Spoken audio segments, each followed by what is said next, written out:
Network, sponsored by Jiffy Lube Multi-Care. How about that glorious rain today? It was fabulous, and we have some more rain headed our way. We'll detail your full forecast coming up. Right now, News Channel 6 at 5, a Columbia County business hosting a drag show tonight. Why that event is facing some opposition. Plus, we are learning more about a major road project in Columbia County. A look at when more changes are coming on the Harlem Highway. And we're hearing from local doctors on whether we're seeing an increase in coronavirus cases in this area. As News Channel 6 at 5 starts now. Live from Television Park, this is WJBF News Channel 6 at 5. Good evening, everybody. I'm Brad Bean. And I'm Jenny Montgomery. Thank you for joining us. Tonight, Stay Social Tap and Table in Evans is hosting its first ever drag show. The event has some people who live in Columbia County upset. News Channel 6's Mary Calkins is live at the plaza in Evans. And Mary, this event has been met with opposition. Yeah, Jenny, the owner of Stay Social tells me this event was just supposed to be good fun and entertainment until she says she started receiving harassing messages from people in Columbia County who are upset about the drag event.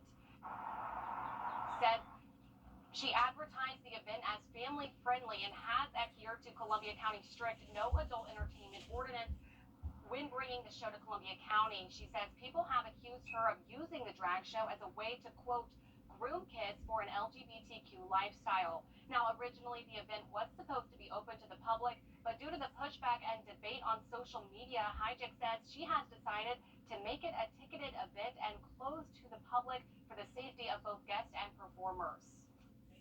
Well, anybody who's seen it on social media kind of knows and can see. We've had a couple groups within the community that have gone so far as to contact guests, employers, saying that they needed to fire these people for coming to a show like this. I've had them call my sponsors.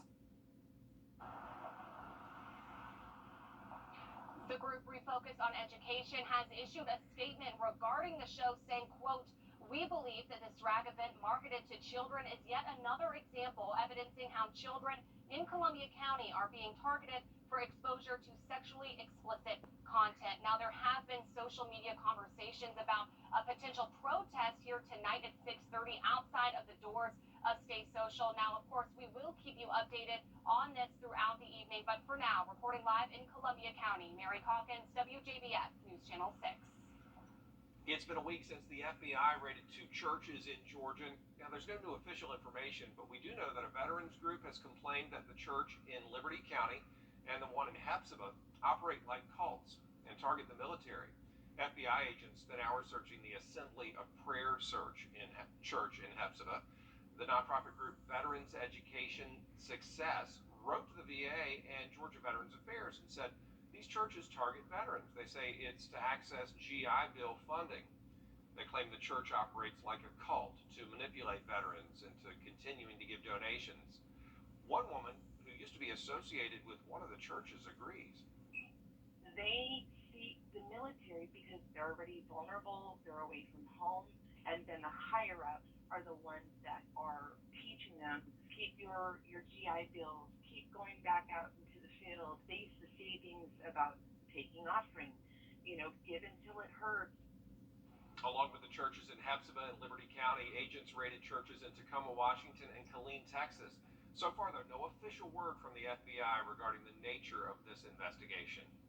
The Augusta Port Authority is looking for money for property repairs and projects, but says commissioners aren't giving them access to it.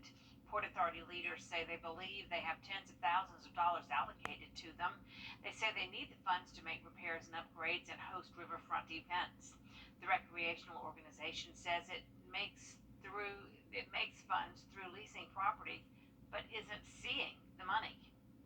If that's Augusta Port Authority's property, why is the rent from it going to Richmond County Recreation? And a lot of events down here, the Ironman, the regatta, we don't see any of those funds. Commissioner Brandon Garrett says the commission Commission has a lot of questions about the city's location of records from the Port Authority. He says they are looking into the situation. It is time now for a check of our weather with Chief. Tomorrow I'll show you Futurecast, hour by hour, what we can expect. We'll look ahead towards 4th of July weekend, all coming up, guys. Tim, thanks. The Georgia Department of Transportation releasing a brand new timeline on a major road project in Columbia County. News Channel 6's Darrenisa Jefferson joining us live at the Appling-Harlem exit to cover changes you'll see in the coming months. Darrenisa? Brad, while the project isn't set to be fully complete until December, in the meantime, you'll see some changes now that are designed to help ease traffic.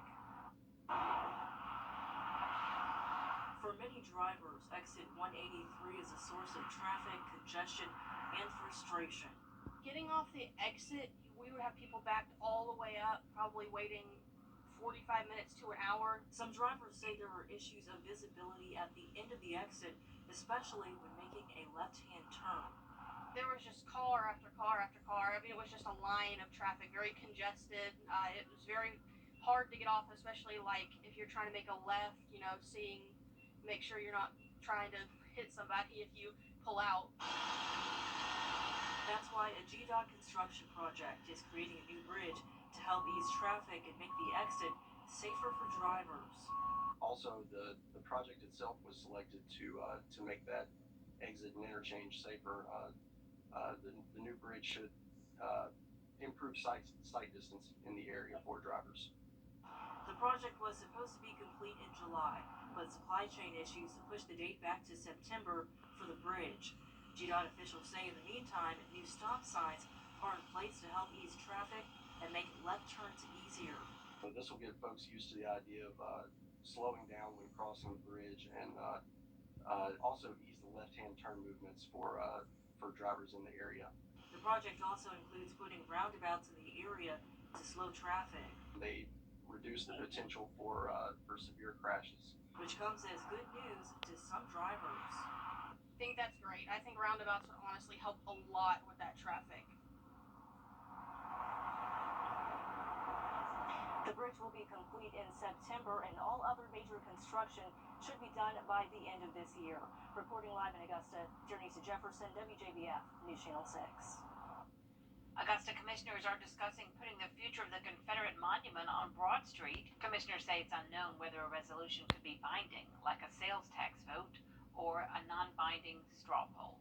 Local hospitals say they're seeing a slight increase in the number of coronavirus cases. Here's News Channel 6's Nikita Dennis. Health officials say COVID-19 is becoming a minor illness, but the number of positive cases is going up slightly. At AU Health, there are 14 inpatient COVID cases, 3 of whom are in the ICU. The Vice President and Chief Medical Officer says while this is not a significant number, they have also noticed not a lot of people are getting tested for COVID. People are doing at-home tests, and so the real number is a bit of an unknown. But we do know that of the cases that are reported, we are seeing an increase in cases. Other medical centers like Piedmont also say the number of COVID cases is steady. MedNow has seen up to 30% of positive cases. Dr. Cool says although people are starting to see COVID as a low priority, he encourages people to get tested and vaccinated, especially for high-risk individuals. So really high-risk people with compromised immune systems or cancer or things like that, even though it's become more routine for everyone else, it still poses a risk for them. And continues to take all precautions possible.